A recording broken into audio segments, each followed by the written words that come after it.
Crash हुई चांदी, सस्ता हुआ सोना, वजह क्या रही ये जान लीजिए।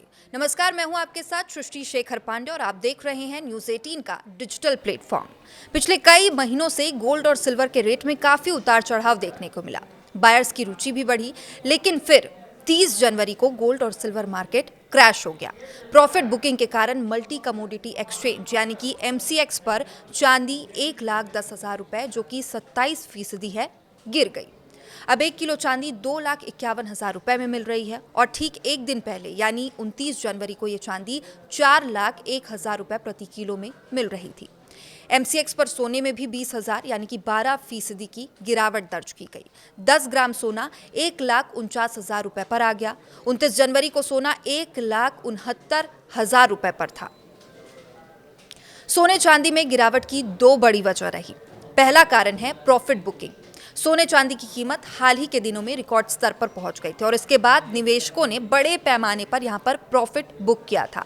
अब प्रॉफिट बुक क्या होता है वो भी समझ लीजिए। प्रॉफिट बुकिंग का मतलब है किसी निवेश जैसे कि शेयर या म्यूचुअल फंड से हुए मुनाफे को पेपर प्रॉफिट से रियल कैश में बदलना, यानी कि मुनाफे को सुरक्षित कर लेना। जब किसी निवेश की कीमत बढ़ती है तो आपको एक फायदा दिखता है, लेकिन जब आप उस निवेश को बेचकर उससे पैसा निकाल लेते हैं तो उस मुनाफे को बुक करना कहते हैं, यानी प्रॉफिट बुकिंग कहते हैं, जिससे बाजार के उतार चढ़ाव से नुकसान का खतरा आपके लिए कम हो जाता है। अब दूसरा सबसे बड़ा कारण रहा फिजिकल डिमांड में कमी। ऑल टाइम हाई के बाद फिजिकल डिमांड कमजोर हुई, साथ ही औद्योगिक उपयोग को लेकर भी चिंताएं बढ़ी।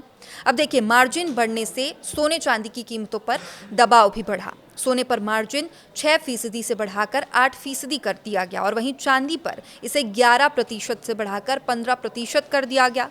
मार्जिन बढ़ने से कीमतों पर दबाव बढ़े रहने की उम्मीद रहती है। अब कमोडिटी मार्केट में जब कोई बड़ा सौदा करता है तो उसे पूरे पैसे तुरंत नहीं देने होते, उसे कुल कीमत का एक छोटा हिस्सा सिक्योरिटी के तौर पर जमा करना पड़ता है, जिसे मार्जिन कहा जाता है। अब मार्जिन बढ़ने का मतलब है कि ट्रेडर्स को ज़्यादा पैसे लगाने पड़ेंगे। कई ट्रेडर्स के पास ऐसा होता है कि उन्होंने पहले से खरीदारी कर रखी होती है और मार्जिन बढ़ने की वजह से एक्सचेंज उनसे एक्स्ट्रा पैसा मांगता है। अगर उस वक्त उनके पास तुरंत पैसा नहीं होता तो उन्हें अपना सोना या चांदी बेच देना होता है। जब बहुत सारे लोग एक साथ इसे बेचते हैं तो दाम गिरते हैं। और वहीं सराफा बाजार में चांदी 40,000 रुपये भी सस्ती हुई है। सराफा बाजार में चांदी 40,648 रुपये और सोना 9,545 रुपये सस्ता हुआ। Indian bull and jewellers association, जिसे इब्जा के भी कहते हैं, उसके अनुसार 1 किलो चांदी 3,39,350 रुपये किलो पर आ गई। वहीं 10 ग्राम यानी कि 24 कैरेट सोने का भाव 10 ग्राम 24 कैरेट सोने का भाव 1,65,795 रुपये पर आ गया है। यह बाजार शाम को 5 बजे बंद हो जाता है और यह वजह है कि यहाँ पर कीमतों में वायदा बाजारों की तुलना में कम गिरावट देखी गई। अब वायदा बाजार रात 12 बजे तक चलता है। यहाँ शेयर बाजार की तरह हर सेकंड बोलियां लगती है, जिससे दाम लगातार ऊपर नीचे होते रहता है। तो वजह तो आपने जान लिया, पर अगर आप सोना या चांदी खरीदने का सोच रहे हैं तो ज्वेलर से सोना खरीदते समय आपको इन दो बातों का ध्यान जरूर रखना है। पहला, सर्टिफाइड गोल्ड ही आपको हमेशा खरीदना है। हमेशा ब्यूरो ऑफ इंडियन स्टैंडर्ड यानी कि BIS का हॉलमार्क लगा हुआ सर्टिफाइड गोल्ड ही आप खरीदें। यह नंबर अल्फा न्यूमेरिक हो सकता है। हॉलमार्किंग से पता चलता है कि सोना कितने कैरेट का है और असली है भी या नहीं। कीमत क्रॉस चेक जरूर करें। सोने का सही वजन खरीदने के दिन उसकी कीमत कई सोर्सेज जैसे कि Indian Boolean and jewellers association की जो ऑफिशियल वेबसाइट होती है उसमें भी आप क्रॉस चेक कर सकते हैं। सोने का भाव 24 कैरेट, 22 कैरेट और 18 कैरेट के हिसाब से अलग अलग हो सकता है। अब असली चांदी की पहचान करने के भी 4 तरीके हैं। चांदी खरीदने से पहले इन बातों का जरूर ध्यान रखें।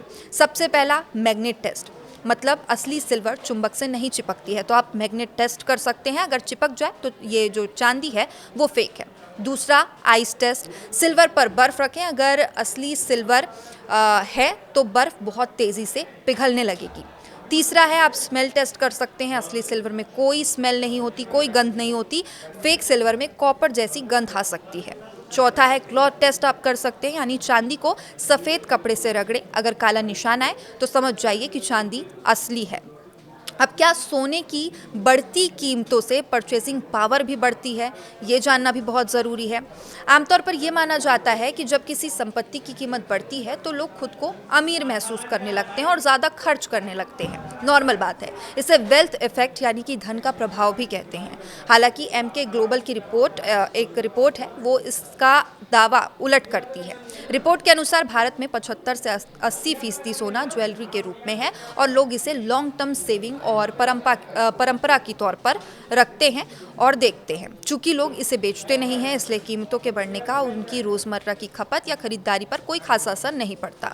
अब आरबीआई भी लगातार सोने का भंडार बढ़ा रहा है। सिर्फ आम लोग ही नहीं बल्कि रिजर्व बैंक ऑफ इंडिया अपने गोल्ड स्टॉक को लगातार बढ़ा रहा है। 2024 से अब तक आरबीआई ने अपने रिजर्व में 75 टन सोना जोड़ा है। अब भारत का कुल सरकारी गोल्ड रिजर्व 880 टन हो गया है और ये भारत के कुल विदेशी मुद्रा भंडार का करीब 14% हिस्सा है। भारत के रिजर्व बैंक की ही तरह चीन का पीपल्स बैंक ऑफ चाइना भी बड़े पैमाने पर सोना खरीदता हुआ नजर आया है। कई देश अब डॉलर पर निर्भरता कम करने के लिए जियोपॉलिटिकल रिस्क से बचने के लिए सोने को सुरक्षित विकल्प मान रहे हैं और घरों में रखा जो सोना है वो आप कब निकाल सकते हैं वो भी जानना आपके लिए बेहद ज़रूरी है।